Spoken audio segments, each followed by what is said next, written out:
Absolutely. I can rewrite this entire story as a seamless, American-style storytelling script, just like someone sharing their own life story. Natural, emotional, with conversational pacing, cinematic details, and authentic American voice, between 1600 to 1850 words for a 10 to 15-minute video at 0.9x speed. I'll deliver the full, single-flow narrative with the same sequence, events, and key details, using commas, dashes, and ellipses for that real-life rhythm, plus a few classic American asides like, you know what I mean? Or let me back up a sec for flavor. Never overused, just right. There will be no labels, no sections, no summaries, just a continuous, immersive, first-person recounting. Karen broke my gate for parking, so I installed one with a surprise drop. American storytelling script, 1600 to 1850 words. You ever have one of those moments that sticks in your head forever? The kind of day you know is going to be trouble the second you wake up? Yeah. Well, I'll never forget the morning Karen's shiny new SUV was dangling nose first from my front gate, like some kind of suburban trophy. Sirens blaring, the HOA president having a meltdown on my lawn, the tow truck guy refusing to even touch the thing until the police snapped a dozen photos. It was, hands down, the most expensive lawn ornament I've ever owned. And that, my friends, was the moment I realized the new gate worked exactly as planned, but, you know, the chaos never just falls out of the sky.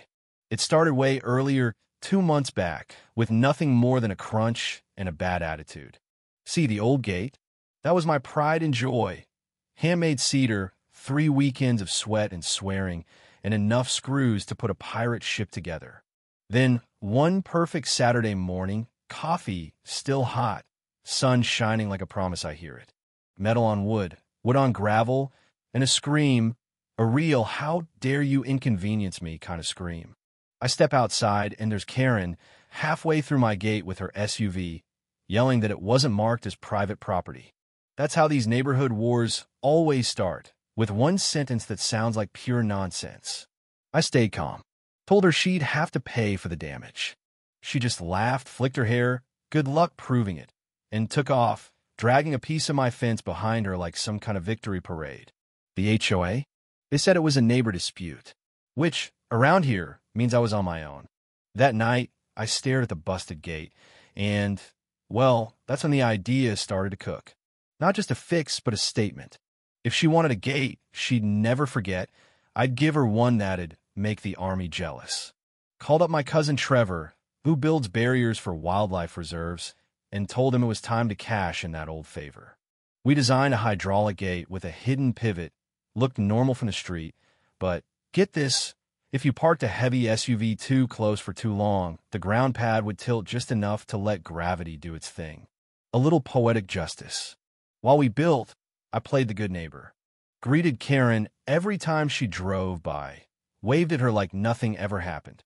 She rolled her eyes at the welders and muttered about me overcompensating for a gate.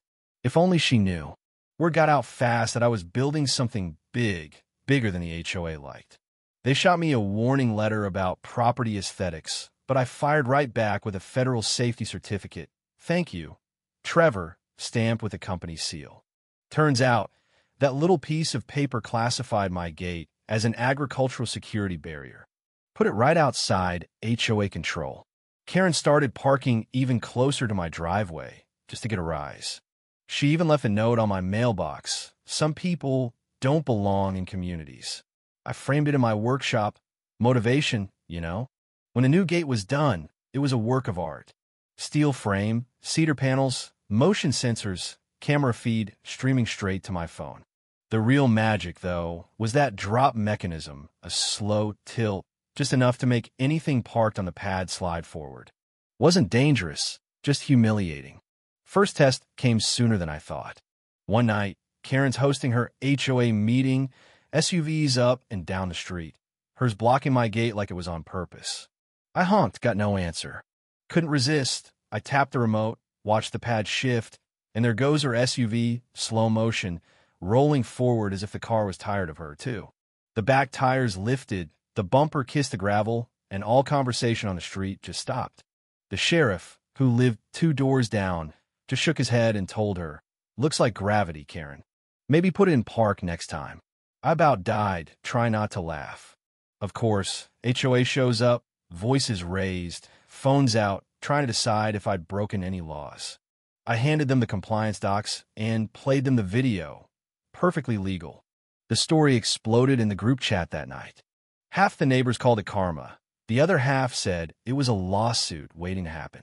Someone posted a slow-mo clip of her SUV hanging like a chandelier. Got more likes than any HOA event in years.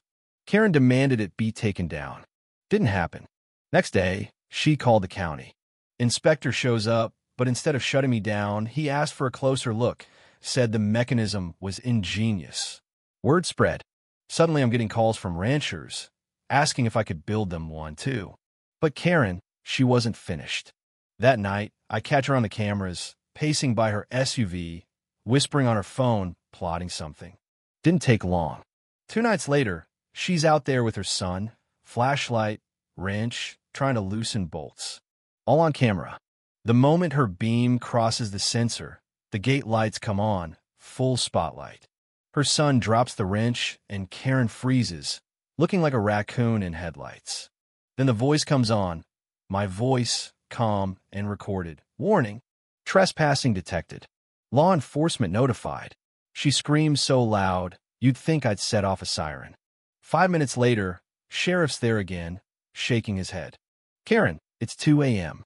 We've talked about this. Her excuse, something about unsafe technology, just makes it worse. He points to the camera, then the wrench. Looks more like vandalism to me. Gives her a warning, but you could see it in her face. She's not used to losing. Next morning, HOA chat's lit up. She's calling my gate a hazard, posting blurry night photos, claiming I've got a military-grade device on my driveway. Local YouTuber sees it, asks to film for his channel. Goes viral, 250,000 views in 2 days. Karen's furious, demands the HOA force me to take it down. Board schedules a meeting. I show up with every permit, every clearance, a calm smile. Explained the whole system, even played the video of her midnight vandalism attempt. The room cracks up. Karen storms out, muttering about lawsuits. But Trevor leans over and says she's not done yet. He's right. Next morning, a city inspector shows up unannounced. Looks it all over, grins, tells me it's built better than half the town's barriers. Karen's watching from her driveway. Looks like she swallowed a lemon whole. Later that day, she's filming herself on her lawn, talking about dangerous traps. I sneak up behind her, forgot to mention it only activates for trespassers. She jumps, hisses, "You'll regret this," and storms off. But I'm ready. By now, the gate's gone full viral. TikTok's calling it the car catcher. 1 million views in 12 hours. Karen's lawyer leaves me a voicemail about defamation. I forward it to the sheriff. He just texts. She's grasping. But humiliation makes her dangerous. So, a few nights later, I see a moving truck outside her house. For a second, I think she's leaving, but no, she's just expanding. Portable fence, concrete blocks, community access parking signs. She's turning her lawn into an overflow lot, right across from my driveway. Not for money, just to crowd my access to get the last word. The HOA won't stop her. Private property, technicality, all that. But every time a guest parks too close to my sensor pad, my gate pings. Every time, Karen storms out screaming I'm harassing visitors. I wait. Revenge isn't about reacting, it's about timing. Then Trevor, joking around, says I should make the gate coin-operated like a carnival ride. That gives me another idea. We install a second sensor under the driveway edge, rigged to send a harmless air pulse to any parked car. Just enough to make a wheel lift, get everyone spooked. Next HOA party, her guests start parking everywhere. One big truck stops right over the pad. I tap my phone, a little hiss, the back end tilts an inch. Driver freaks, Karen rushes out, yelling about settling gravel. Another SUV tilts. Suddenly folks are shouting sinkhole. Everyone scrambles, party's over. Sheriff shows up, shakes his head, says, I think your little parking business is over. Karen's face, half disbelief, half horror, was priceless. That was the tipping point. Neighbors start dropping by, some grinning, some just grateful someone finally put her in her place. The HOA calls an emergency meeting. Karen storms in, accusing me of using hydraulic weapons. I stand up, play her own footage of her trying to vandalize the gate. Silence. Then laughter. Karen loses it, screams about lawsuits, storms out again. Even the HOA president quietly thanks me. The tide's turned. Still, Karen's pride is like a broken sprinkler.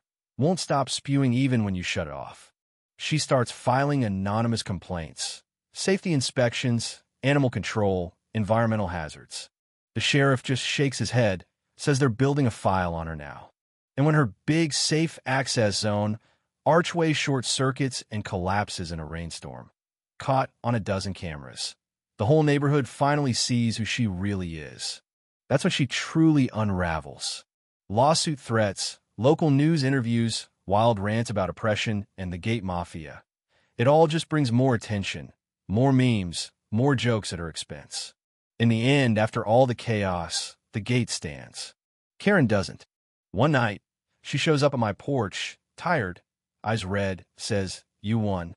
I did this to myself." She moves out, just gone. And for the first time in months, the street is peaceful. The gate, the one that started it all, is just a story now, a reminder that boundaries matter, but patience matters more. Sometimes, the only way to win is to outlast the storm and let the world see who was right all along. So what about you? Would you have built that gate, or just let it slide? Drop your wildest neighbor story in the comments. You never know, you might just inspire the next legend.